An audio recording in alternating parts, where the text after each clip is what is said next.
Hello বন্ধুরা, তো সবাই কেমন আছেন? তো চলে এলাম আমার আজকে আর একটা ব্লগ নিয়ে।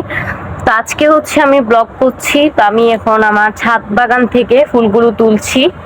তো দেখেন কত সুন্দর ফুল ফুটেছে। তো সবগুলো ফুল এখন আমি তুলে নিচ্ছি। তো এই ফুলটাকে কি নামে চিনেন জানি না।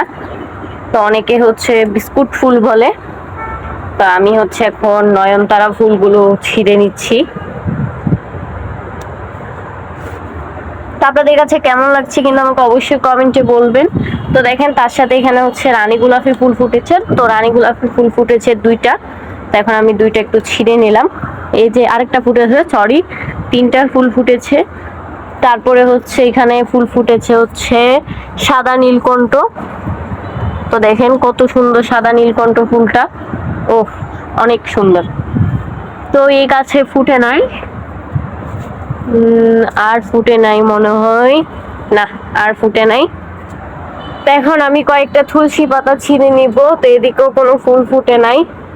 তো এখন হচ্ছে আমি কয়েকটা তুলসী পাতা নিব ভাবছি।